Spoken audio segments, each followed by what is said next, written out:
Hi, everyone, and namaskar, and welcome back to Live Your Best Life Unscripted. I'm your host, Ajay Khanna.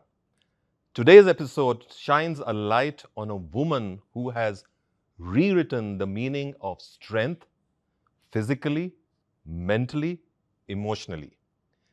She's an actor, anchor, author, and a fitness icon, and someone who's been open about rebuilding life from the ground up.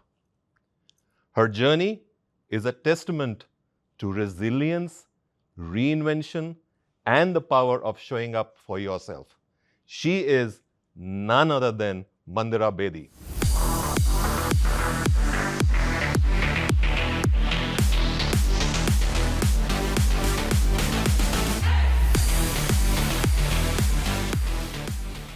Mandira, thank you so much for joining us on the show and welcome.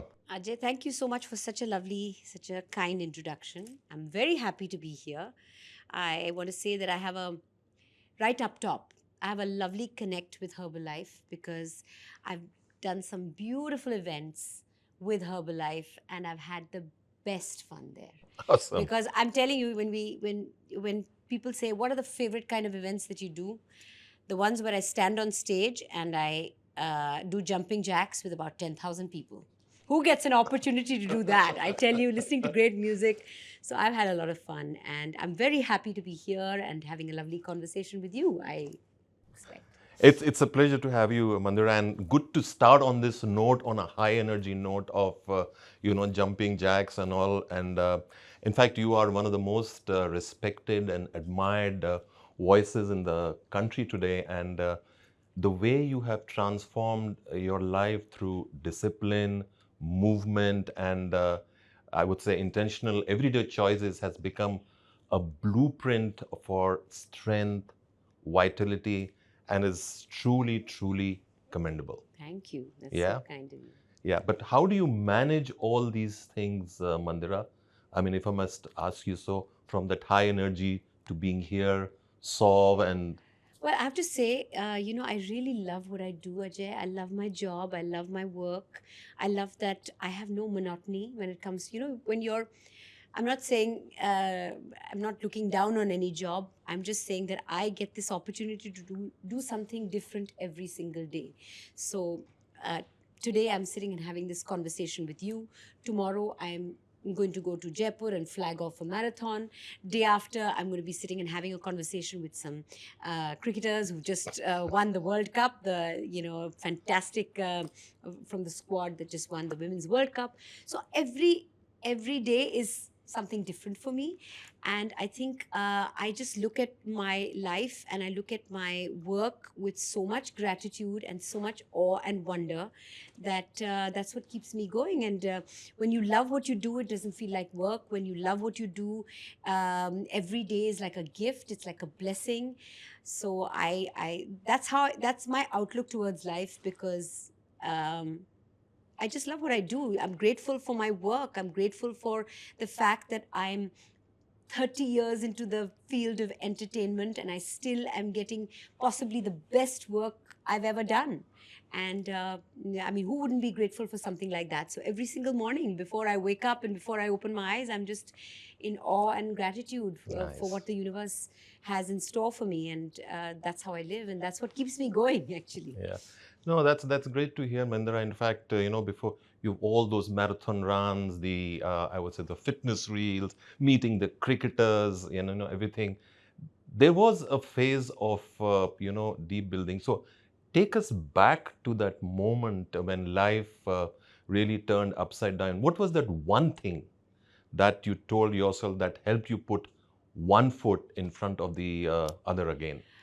Well, if you're looking at the last 30 years, there have been many ups and downs. And, our be it corporate life or be it life even in entertainment, people think life in entertainment is, a piece of cake. It's not, because you are remembered for the last thing you did. And,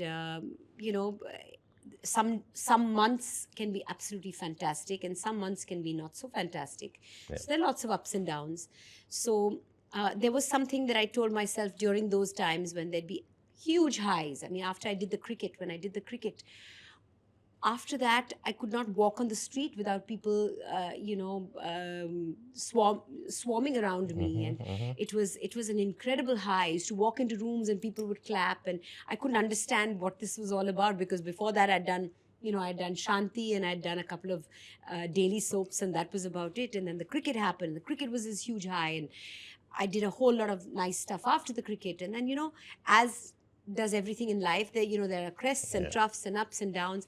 So one thing that being in entertainment taught me, and being in entertainment like this taught me, that I don't get too carried away with the highs or the lows. I tell myself at any given point of time, this too shall pass. So this too Yeah. shall pass, and this too shall pass. So even the times when things are just somewhere in the middle, this too shall pass. So I keep telling myself that nothing is permanent. Life is temporary. There's the only constant is change, and that's how I live life as far as my career is concerned. I've seen a lot of personal loss. I've seen personal loss. I lost my husband 4 years ago, and it took me a while to even talk about it. And every time I got invited to give any talks, I would say this is one thing that's completely off the table, and I would not talk about it till I was absolutely okay and ready to. And because I lived my life, with and in gratitude, I will say this, that's what helped me lift myself back up. Because the first year is always, when you have uh, a loss that literally shakes the tectonic plates from under your feet. When you have a loss like that, you have to give yourself time to grieve. You have to give yourself time to process. And when things, feel sad and horrible, you're allowed to feel them, and you should feel them, because distracting yourself and doing things that will just give you a temporary distraction is not the way to go. The only way out is through. So the first year was that year of processing everything. The first of everything without him was so hard for me. And those days I could not get out of my room. And you have to do what you have to do to. And then the second year becomes a little bit easier. Not easier, you just become a little more, strong. Yeah. So the thing is, the first year I was not feeling too much gratitude. First year I was like, there's got to be a reason this has happened to me. And I have two young children. I had adopted my daughter literally 9 months before my husband passed. My 4-year-old daughter. So she didn't know him very well. And here I was suddenly with two kids and a single parent. And I was like, there's got to be some meaning. I have to understand what's going on. And I took my time to process it. And then I said, my job is now, and you have to tell yourself, this is your job here on in. My job now is to give my children the best life I can possibly give them.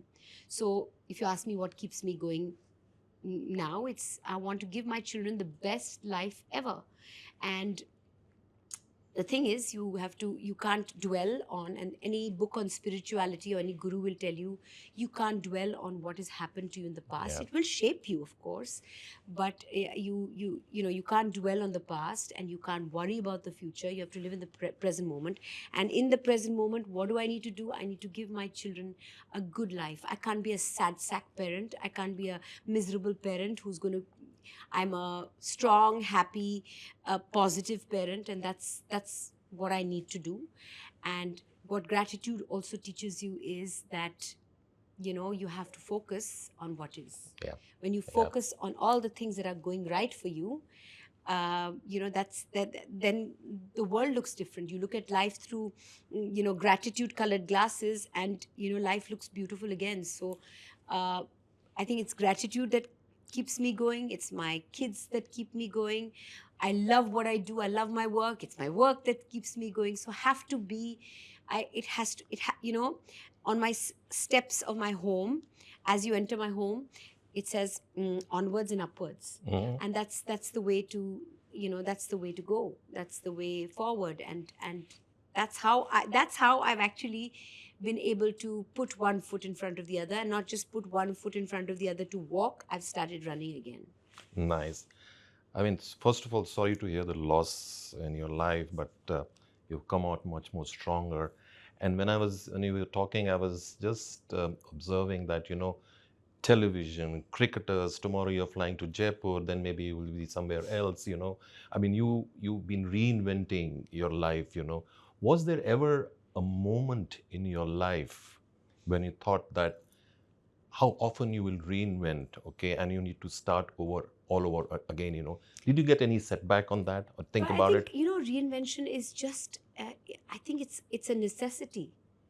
Reinvention is not something, in my opinion, that you set out to do. Yeah, I didn't ever say that, okay, now I see I need to take a different direction. I think it's just a response to the changing of the times. And if you don't change with the times, you get left behind. So if today is a digital age, I have to come on board as far as that is concerned. I mean, I started my career at a time, Ajay, when there was two channels. There was Doordarshan and there was Z. And that was it. Z had just started, Yeah. right? So there was nothing. And Doordarshan was the big channel which had all the ratings and everything. And then I've seen the myriad channels that have come about. I've seen uh, over the counter, no, that's OTC, OTTs. OTT. Oh, that's okay. That's fine. I had a moment there. So yeah, OTT. So OTT, the platforms have come about. Everything's happened, right? Yeah. So it's like it's all happened in front of my eyes, and I've had to move with the times. Or I mean, so even with fitness came into my life because people ask me, how did fitness become a part of your life? And it's not like I decided, you know what, one day I woke up and said, you know, I want to be a fitness influencer. I don't think it works like that. Yeah. It can't work like that. It's got to be something that you live for it to be something that you can project. So in 2008, I can say before that, 2003 is when I did the cricket. And I look at my pictures from there and I was like, okay. I was like a bit chubby and whatever. But because I was connected with sport, people thought I was athletic, and I was athletic in school. But 2008, I was invited to be a part of Khatron Ke Khiladi, which is Oh, yeah. a Yeah. reality show Yeah. with Akshay Kumar, who's helming it at the time. They've had several hosts after that.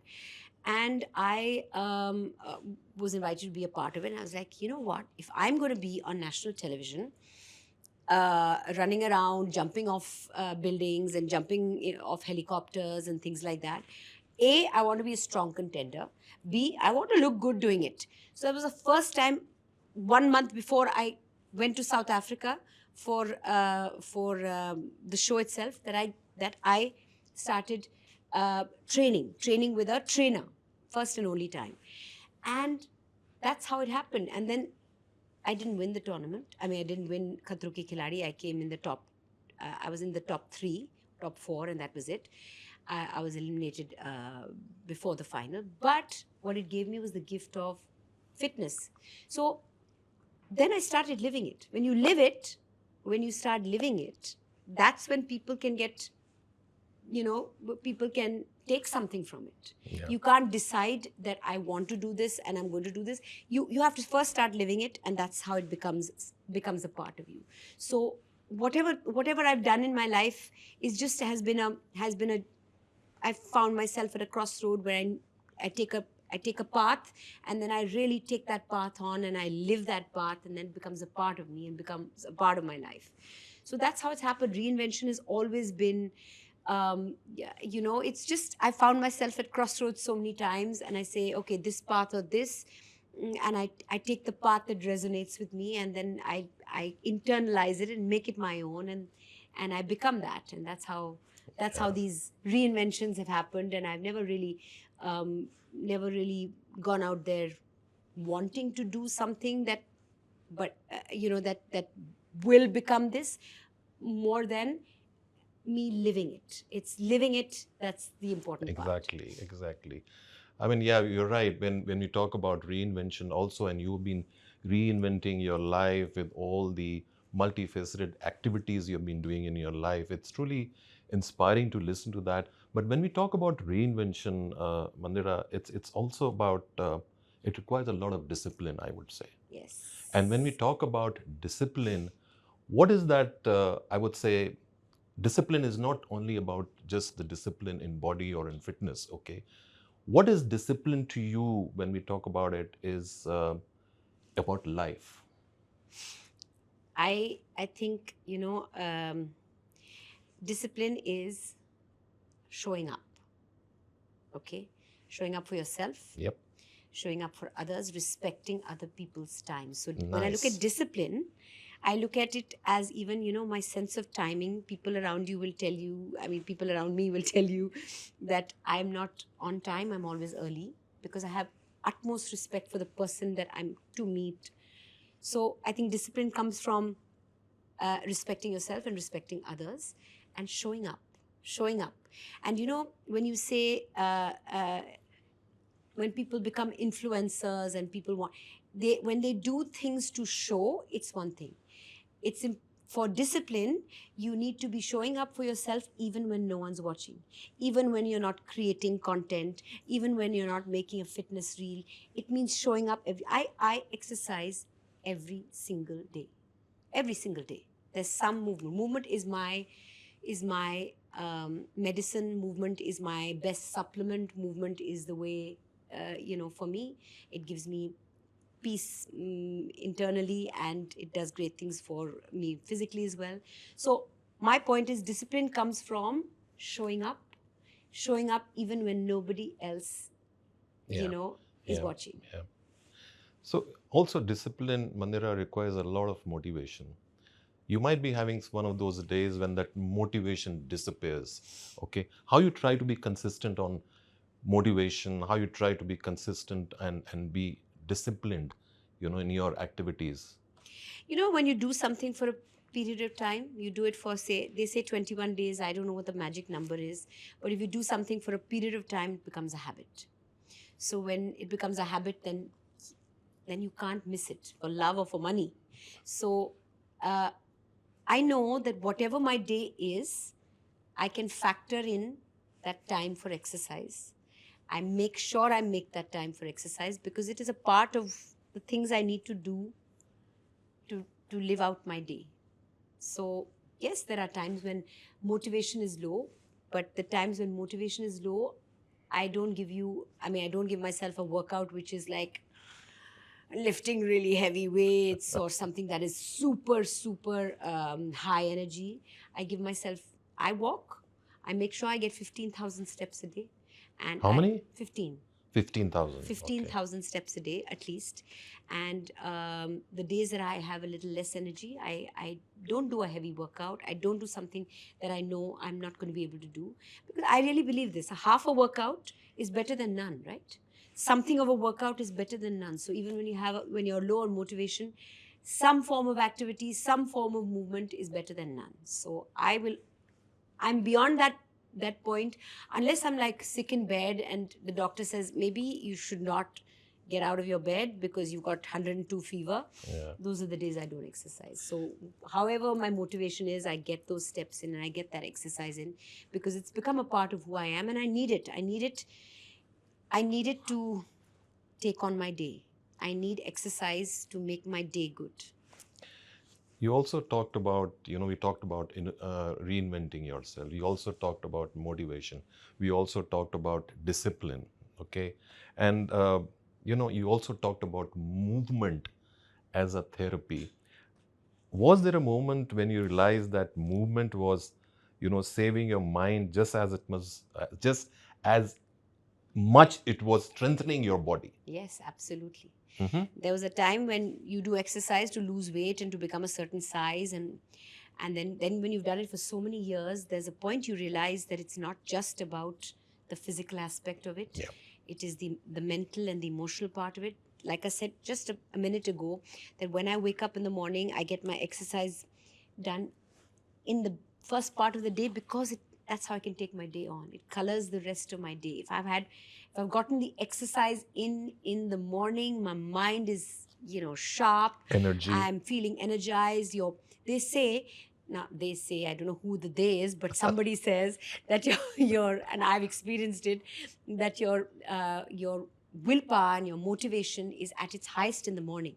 So if you get the exercise in the morning, your energy is higher, your willingness is more, you get a better workout in.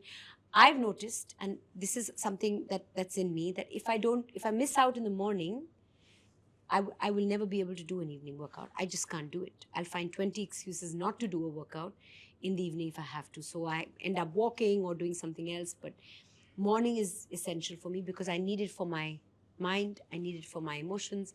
And, there was a time that if I felt amiss, things were a little bit amiss, if I'm not feeling good, if I'm feeling a little low, I could just go for a run and come back feeling, because, you get those endorphins and you come back feeling better. So, I mean, everyone knows what exercise does. Yeah.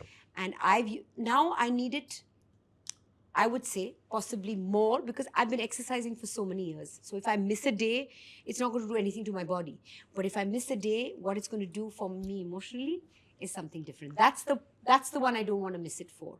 You see? Exactly. I want to exercise the first thing in the morning every single day, because it colors my day, it makes my day go well. I feel my best when I've exercised. You talked about, exercising every day. Okay.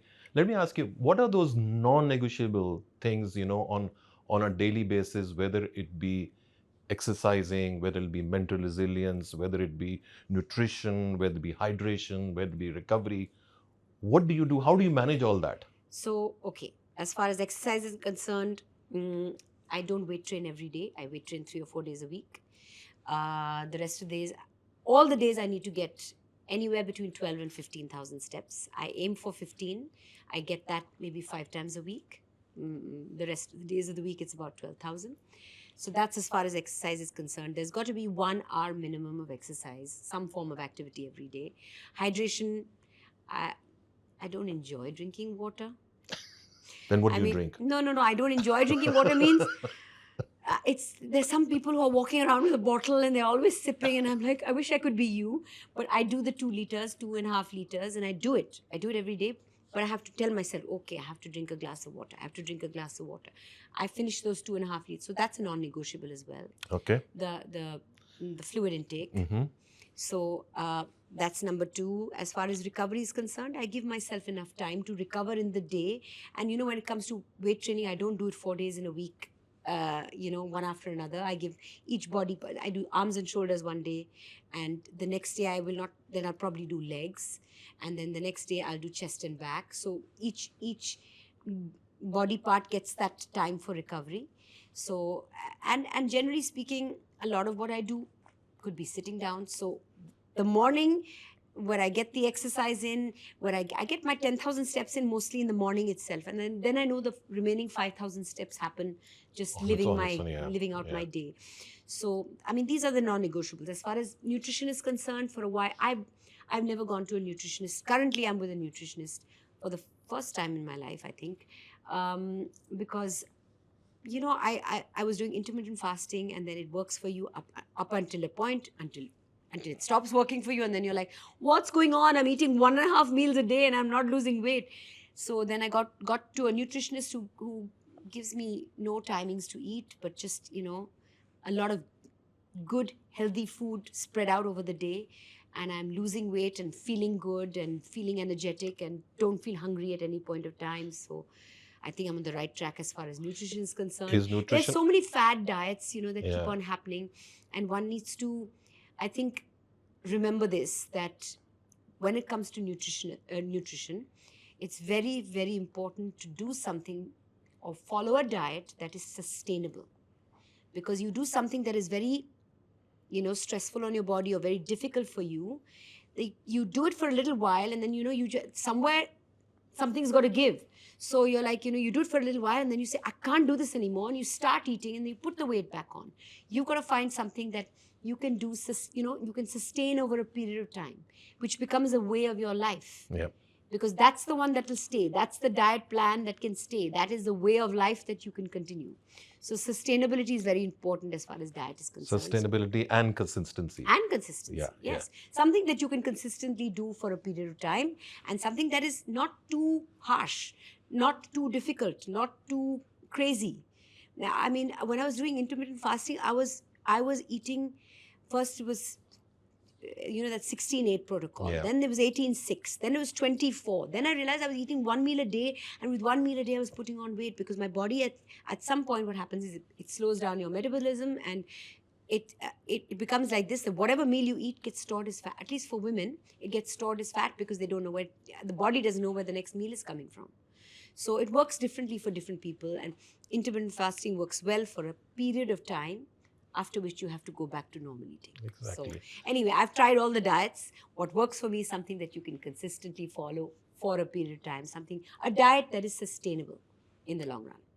So if I understand you correctly, Mandira, what you're trying to say is that, some of the non-negotiable things for you are daily exercising, Yes, okay, correct food, correct nutrition, recovery, recovery, hydration, yes. though you only drink 2.5 liters of water, okay, Yes. but still How do much, that. how much do you drink? Well, to be honest, 1.5 to 2 liters, not Okay, beyond fine. that. That's Okay. it. 1.5 to 2 is good. Yeah. Yeah. So that's good. Mm. Okay. So ladies and gentlemen, if you listen to Mandira, what she's talking about is being consistent on exercising, being consistent and sustaining through the proper nutrition. And of course, she spoke about hydration, recovery, and that's the fit Mandira for you. Okay. Thank you. Okay. Now, Mandira, let me ask you. We are getting into the new year. Okay, and new year is just around the corner. Okay, and a lot of people set up fresh goals for the new year, and you also have been a part of the Liftoff campaign. Yes, Yeah, and yes. tell me, how was your experience with the Liftoff campaign, which has been there, the launch, in fact, of Liftoff in India? How has been your experience there? And what is the kind of energy you saw when you were there during those events? I enjoy the event so much that I had to talk about it up top when we started speaking.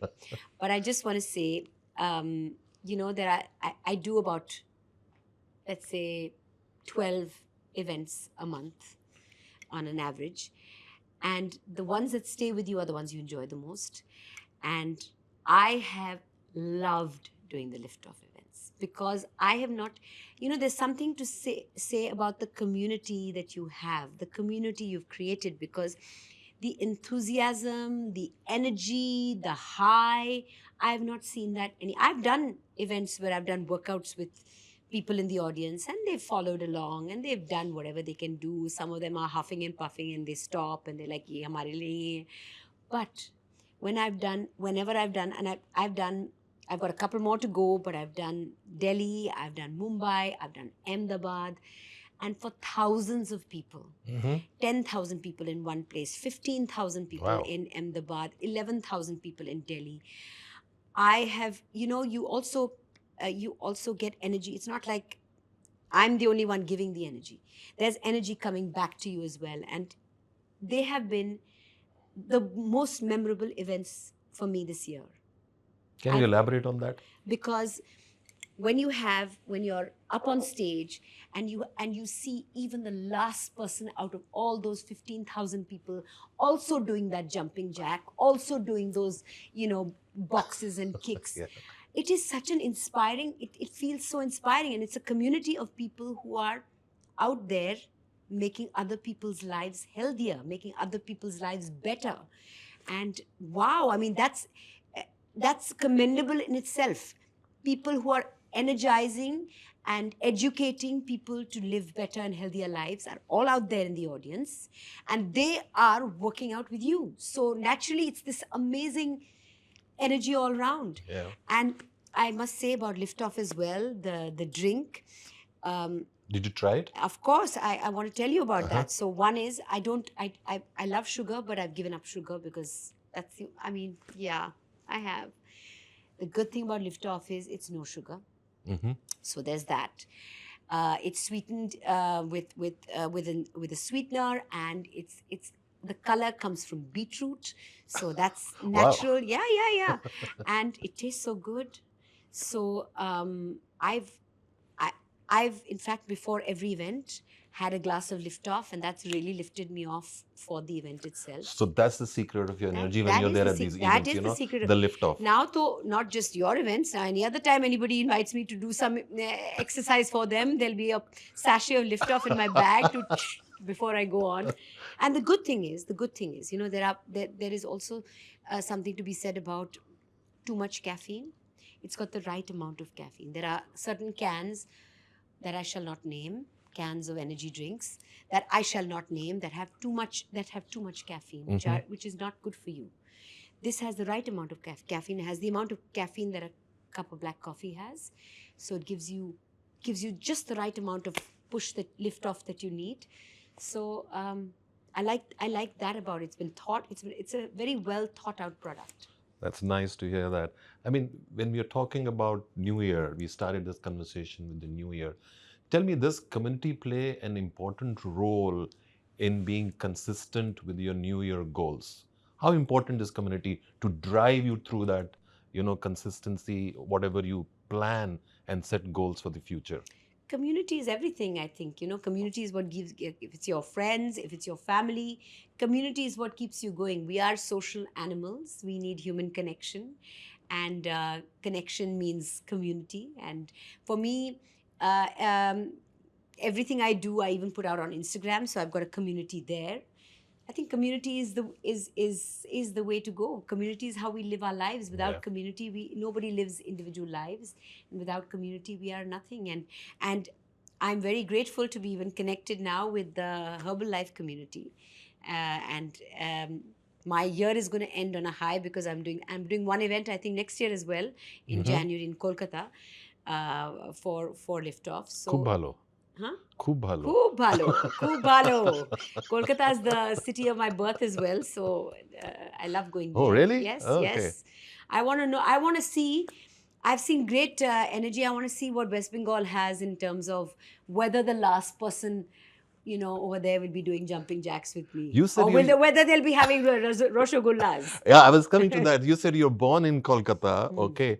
When you go to Kolkata, it's a food connoisseur also. How do you have the discipline there? I cannot, honestly, when I'm there in Kolkata. Yeah. I have to have that matcha jhol and all those kind of stuff. How do you stay away from all these things? I have the discipline. I give Come on. myself a couple of days where I say, like, on birthdays and special occasions. Not cheat. everybody's birthday, because then there's that phrase that says, I'm going to have cake because it's somebody's birthday somewhere. No, it's not like that. So do you cheat? No, I do cheat. Okay. I do cheat, but not like that. I cheat on, like, if it's my parents' anniversary or my mom's birthday or dad's birthday, I'll have a slice of cake. But if I was to go to every single city that I go to and say, you know what, I'm here in Kolkata, so I must have rosogullas, then I'm literally in a different city every second day, so I would be cheating every second day. So I do it on special occasions. Christmas is coming up. I know I'm going to allow myself a little bit of something there, a little indulgence there. What is that something? Maybe Christmas cake, Christmas pudding, maybe some, I don't know whether I'm allowed to say it here, you can cut it out, mulled wine. But even on New Year's is coming up as well. It's not like you have to enjoy life as well. Life is about, Exactly. and I have family coming down from Denmark visiting me, and we are their winter holidays. So I have to give them a good time and have a good time too. It's a responsibility. Exactly. Yes. So, I do cheat once in a while, but that once in a while is a once in a while. It's not a once in a, like, twice a week kind of cheat. It happens maybe once a month, once in a while. And then I find a way to factor in a few extra steps the next day, or keep my eating really, really healthy the next day. There's always some sort of balancing you have to do. So that's the trick. That's the trick, ladies and gentlemen. What Mandira just shared with you is enjoy your life, but when you enjoy your life, put in that extra bit the next day to burn it off. So Mandira, my next question to you would be that, women today who are there in their 40s and 50s, they often struggle with the metabolism. Yes. They suffer with fatigue. Yes. They all suffer with the hormonal changes. Yeah. And you have broken every, I would say, stereotype. Can you suggest a few things Yes. to the women in the 40s and 50s, that how they can improve their energy levels Yes. and how they can be consistent? Well, I will just say, it's like this. You might say it's like the chicken and the egg thing, but the point is exercise. I didn't even know what perimenopause was. I didn't feel anything. Why? Because I exercise every single day. People have come up to me and said, "Oh my God, I'm going through perimenopause, and this is happening and that is happening," and I'm like, I don't even know when perimenopause was for me because I didn't feel anything. I didn't go through anything. So I I I I I'm 53. I have no problem sharing my age. In my 40s, I felt nothing. I felt nothing different. In my 50s, I feel nothing. I'm lifting, by the way, I'm lifting heavier weights now than I was in my 30s and 40s. Mhm. I mean, I will take off my shirt and show you my my No. jacket and show you my Okay. muscles. But I'm saying I am lifting heavier than I've lifted before. And I just Okay. think movement, when I say movement is medicine, exercise is medicine, it really has been for me. It's like not just medicine, it's a supplement. Supplements keep you in check and keep you in good form. Exercise is my supplement, and that is the one piece of advice I give everybody. I say, listen, just exercise, and you won't feel any of the other things that people go through, women go through in their 40s and 50s. Exercise is your antidote. Exercise is your preventive. Exercise is your supplement. Exercise, exercise, exercise. Right. That's what Mandira is talking about. So, Mandira, behind every strong woman, there is a chapter, she doesn't always want to speak about. So, was there a moment in your life you had hit your emotional time, and how did you overcome it? Well, I tell you, the hardest time that I've had in my life is when I lost my husband, and that was that it takes a lot out of you, and it took a while for me to find my feet again. And uh, and there are, ever since, and when I have started speaking about it, I've had a lot of women who come to me who've been in similar situations and who've been able to lift themselves up, and they come up to me and say, we lost our husband on so and so time, and you know what, we've seen your videos and your podcasts, and where when you've spoken about it, and that's helped us lift ourselves you know out of whatever we went through as well. So I look back, that is the hardest time of my life. That was the hardest time of my life. It was very difficult to navigate through, and I took the help. I've At any and every given point of time, I've started going to a therapist before therapists were even talked about like they are talked about Mhm. today. Mental health is being talked about now, post the pandemic, because suddenly now organizations have mental health helplines. There are psychologists and counselors and therapists on call, but I mean, 25 years ago there weren't. And I went to a therapist the first time 25 years ago because I really believed that when something is amiss, maybe a run can make you feel better. Yeah. Something is amiss for a period of time, for more than a week, then I think you should take help, because you should go to somebody who's equipped to help you. You should go to somebody who can show you the mirror. You should go to somebody who will give you a perspective. You go to your friend, your friend will say, yes, that person was wrong, or yes, you are right. And sometimes you need somebody to tell it like it is, and gently, and to show you a perspective and show you a mirror and tell you, you know what, maybe this is a way of looking at it. So I've been going to a therapist for the longest time, and even, I've done clinical therapy and spiritual therapy, and um, um, even hypnotherapy. And hypnotherapy helped me with I had anger issues, and I really felt I needed to address them and do something about it. And so I went to a hypnotherapist. And hypnotherapy is not what you think it is. It's not like it's not like you're sitting on a sofa and somebody's got a locket in front of you like this, and you've got googly eyes and you're out. Out, no. Hypnotherapy is actually very beautiful. It just takes you to a very, very relaxed state. We from our minds, we access only literally the top 3 or 4 or 5%.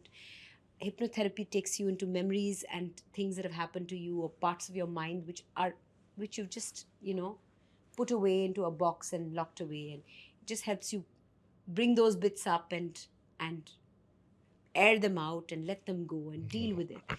So I mean, I've done hypnotherapy as well, and even during the time after Raj passed, I needed counseling, and I took all the counseling that I needed. And I say this to people whenever I get a chance, that mental health is something that, it doesn't matter if you have a six pack, it doesn't matter if you have great muscles and you can run marathons. If you're not okay up here, Yeah. if you're not okay up here, none of it counts for anything. So therapy has really helped me through a lot. And I say this, that now there are so many counselors, there are so many people out there. I remember the first time I went to a therapist, I told my mom, and she says, and it was 25 years ago, she said, why have you gone to a therapist? What's wrong? Speak to me, speak to your friends. We are not broken if we go to a therapist. We go to a therapist to just, find a way, find a path, navigate something which you can't navigate yourself. So, cut to about 6 months ago, there's a friend of hers who's not doing too well, and she's saying, Mandira, do you know any therapists or counselors? Because auntie so and so needs some help. And I'm like, look, we've come a long way. And yes, of course. And I have like back then, 25 years ago, I had one therapist number on my phone, and that too because I interviewed her, and I had her on one of my shows, and that's how I had a number. And now on my phone, I've got like 20 therapist numbers, counselors, hypnotherapists who can help people and give them a path. So I think therapy has helped me through a lot in my life, and most recently during the grief I went through. Even with my kids, my daughter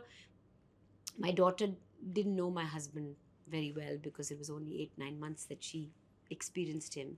But my son took it very badly, and he was very, very close to his father. And I made sure that he had some counseling, and every time he felt like crying, I'd said, you know what, you must cry. I'm not one of those people say boys don't cry, because you don't cry, you don't let out a lot of what you need to let out. And I always said to him, if you cry, you'll feel better, you'll feel lighter. Let go of whatever it is that you're holding inside you. And he had a lot of therapy as well. And I said, one day there'll come a time when we'll talk about dad, and you'll remember him with a smile on your face. And we've come to that time, and he thinks about dad. He says, I'm remembering what dad did this, and dad said this, and he's narrating this incident without bursting into tears, and he remembers him well.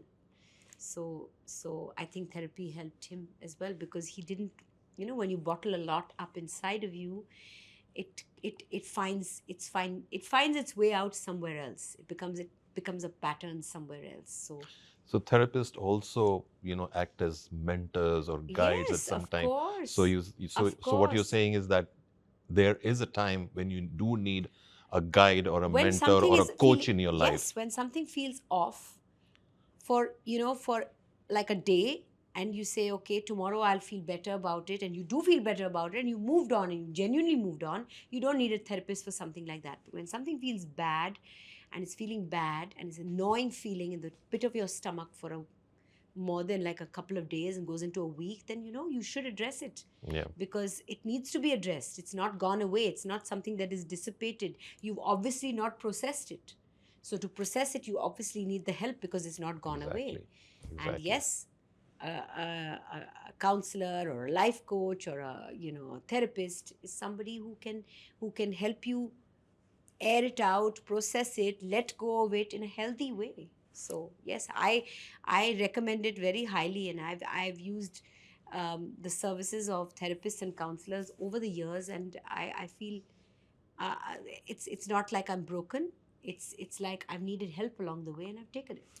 So when you need a coach or a mentor or Yes. guidance, do Yes. go ahead with it. Yes. Okay. So you also mentioned, that you have 2 children, and being a mother it's a totally a different, I would say, role altogether. And it's all about a different responsibility and resilience. Tell me, as a mother during this period, what has motherhood taught you about your strength and also the energy on the way, and especially when you have face challenges in your life? Well, I look at motherhood. I love that I've had a beautiful career, which I'm very, very grateful for. And I've gotten to do so many things and I had great opportunities. All of that is there. But I feel the best thing that's happened to me is parenthood. Best thing that's happened to me is being a mother. And I want to tell you this with and if it changes somebody's mind sitting in the audience who's listening to this, watching this, I hope it does. I think I'm blessed. I think I'm privileged. I think I'm special because I have the privilege of being an adoptive mother and a biological mother.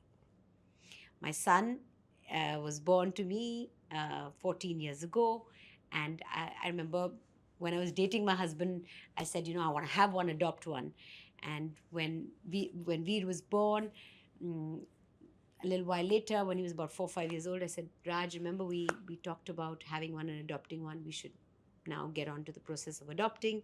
And we put our papers in, and Tara came along, and we wanted a child, like not a baby, because we didn't want that be too much of an age difference between them.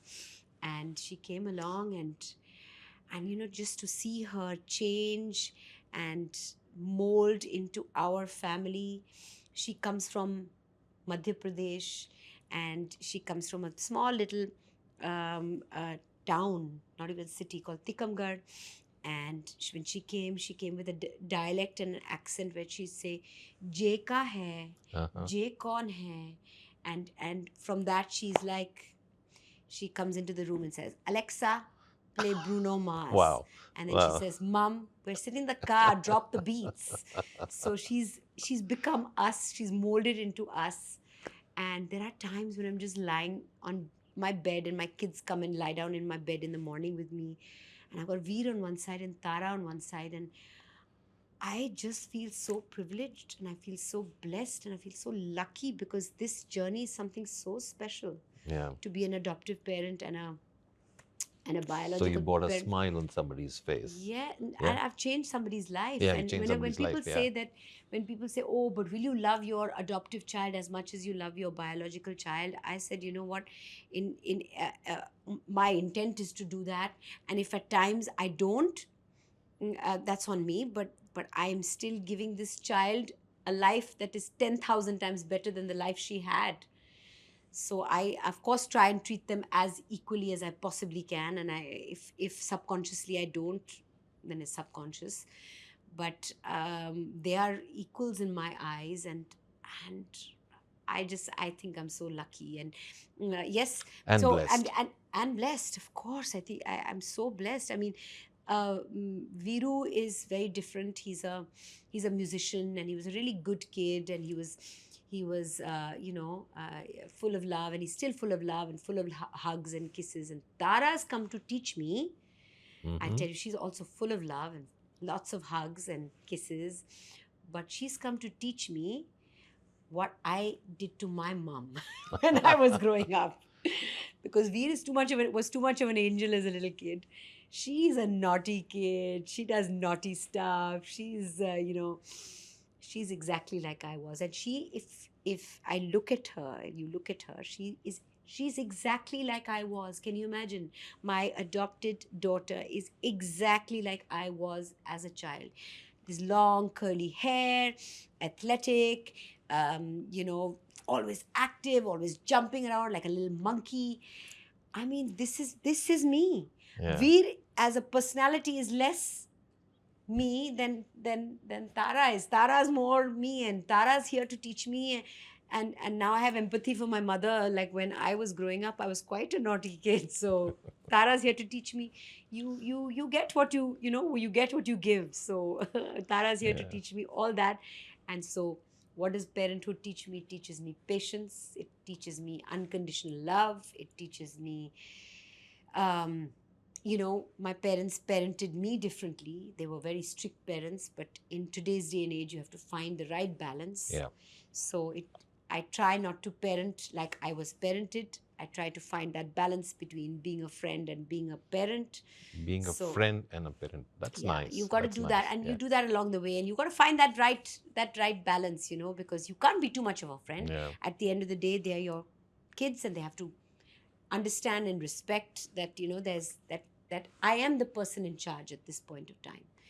But on the other hand, I want there to be an open communication, so you got to be friend enough to have that as well. So yeah, I mean, parenthood teaches you everything. It's a world in itself, and I love it, and I'm so grateful for it, like I said. So nice to hear that. So, ladies and gentlemen, Mandira is just not a celebrity or a fitness icon.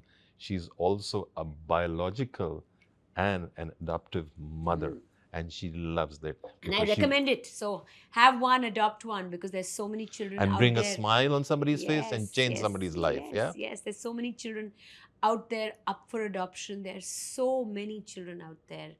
And, after everybody who gets into adoption wants to only adopt small babies and not. And so if a child misses the bus in that sense, slightly older children just remain in the system and they don't get adopted. It's very sad. So nice to hear that. Okay, Mandira, let's boost some energy. Also, shall we say, let's lift off the energy in the room, okay? And a quick rapid fire round with you Wow, love it. to coincide with your playful nature. Okay. Are you ready for it? Yes. Let's lift off? Yes. Okay, let's do that. Okay. Okay, first question. A habit people would be surprised to know you follow every day. I say my prayers while I exercise. Wow. Mhm. So even if I'm lifting weights, I'm saying prayers. The thing is, it's called habit stacking. When you do two things together, you don't miss either of them. I can't miss my prayers, so I don't miss my exercise. I can't miss my exercise, so I don't miss my prayers. One hobby that brings you instant joy. I've started putting paintbrush to canvas and playing with color and dirtying your hands and dirtying your clothes also a little bit is just a very therapeutic, beautiful thing. I do it a lot with my daughter. She loves painting, and we make a mess. And bolte na kabhi kabhi, those kind of messes bring some joy. So you are a fitness freak, you are an author, you are an anchor, you are a actor, and you are also a painter. Yeah, not a good one, but I do it because it's a very beautiful process, which is a joyous process actually. Okay. Your comfort food on a tough day. Ooh, firstly, anything to do with chocolate. Mm-hmm. Okay, you want to know tough day or cheat day? Cheat day would be chocolate. And a tough day? And a tough day would be anything South Indian. Dosa, idli, podi idli, medu vada. Oh my God, yes, yes. How often do you go to Bangalore? Very often. And Chennai? Between Bangalore, Hyderabad, Chennai, I do one trip a month at least. And do you find variations in the podi idlis and the dosas and the vadas and all I this? always go to I end up very often having it at a hotel, but I like to go to the, to the interiors, to the recommended place. The recommended place will have something different, but the hotels have more or less the same thing. Okay. If you could choose a superpower, what would it be? The one thing I'm really trying very hard to work on is my patience. I'm not a very patient person. I'm one of those people. Are we there yet? Are we there yet? Like children say, are we there yet? So if I was to get a superpower, I would be called, I don't know what, but it would be patience. Patience is something I'm yet to learn. And I think it is a superpower. And I see people around me and teachers and mothers and when I see them, dealing with things with patience, I say that is an actual superpower. Okay. One quirky ritual you always follow before a big shoot or marathon. You've got this, I tell myself. Okay. You've got this. Okay. So even if I'm about to go on stage, if I'm backstage, if I'm at the wings and about to go and start speaking or go and start hosting, or even when I'm about to start running, you've got to tell yourself you've got this. Because nice. I think self-talk is really very important. And if you don't believe in yourself, who will? Right? So before I started this podcast as well, silently, I said, you've got this. You got this. So all of you listening on this, the audience today, you got this. Yes. Okay? Perfect. Okay, that was nice, Mandira. Okay. And one final question now, Okay. okay? Mandira, your story isn't merely about fitness, it's about core determination, it's about rising, when people throw curveballs at you or those challenges in your life. What would you say to someone who have gone through all this, okay? And what would be your final message if somebody is feeling down and you want to lift that person up? Well, whenever I get invited to speak anywhere, whether they ask me that question or not, I always end with this. But you have asked me that question, so I'm going to tell you. If you start practicing gratitude, Nice. you can, you can literally do anything. You can change your mindset. You can experience miracles. So, when somebody's gone through something hard, I would just say that we tend to dwell on what is not going right. We tend to dwell on what's gone wrong. If you just merely shift your perspective and your focus towards what's going right, what is rather than what isn't, that is a massive, it's like a miracle in itself, that perception shift. So I want to tell you this: if you wake up every single morning, before you open your eyes, you say, what I do, I say, thank you for the roof over my head. Thank you for the food on my table. Thank you for my children's health. Thank you for my parents' health. Thank you for the abundance. Thank you for your grace. Thank you for the work that I get every single day. Thank you for what lies ahead for me today. You say that, you're waking up on a note of gratitude. Attitude. And that, I tell you, that there's so much power in that. There is so much that that so much energy you get from that, so much positivity you get from that. I read this somewhere and it stayed with me forever. Whenever and wherever there is gratitude, there is no room for unhappiness. There's no room for anger. There's no room for sadness. Because you can't be great. Whenever and wherever there's gratitude, whenever you're feeling truly grateful, when I'm feeling grateful for this moment, I can't be feeling bad about something else at the same time. Whenever truly feeling grateful from your heart about something, you can't have a negative emotion at the same time. Yeah. So that is a wonderful way of living life. Live in gratitude. I live in gratitude. I live by gratitude, and that is my. You asking 2 seconds ago about superpowers. I don't have the superpower of patience, but I do have the superpower called gratitude. Gratitude. Nice. So, ladies and gentlemen, have that gratitude. Be thankful every day when you wake up. That's a big lesson which we got from Mandira today. So, Mandira, thank you for opening your heart out us to today. Okay, you are a true, I would say, an example of grit, of determination, and of course, when we talk about perfection, it looks like it's all about rebuilding, reinventing, Yes. and choosing yourself again and again. That's right. So, and I want to say something to you. Given that you were, interviewing a host, I want to tell you what an incredible host you are. Thank you so You have much. lovely energy. You have very positive energy, and I really enjoyed, the questions you put together, this podcast, because when you do homework and people are prepared and put in work, and I think it makes for a wonderful conversation.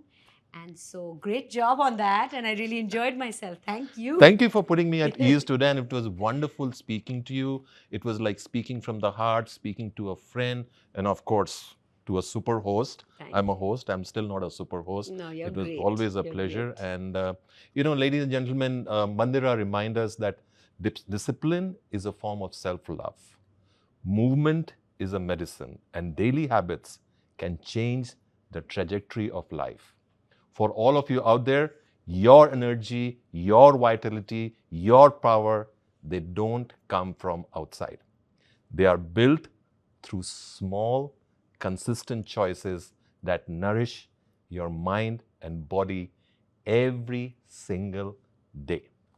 I'm sure our viewers would have a lot of takeaways from today's conversation, because I did. I enjoyed being here with Mandira.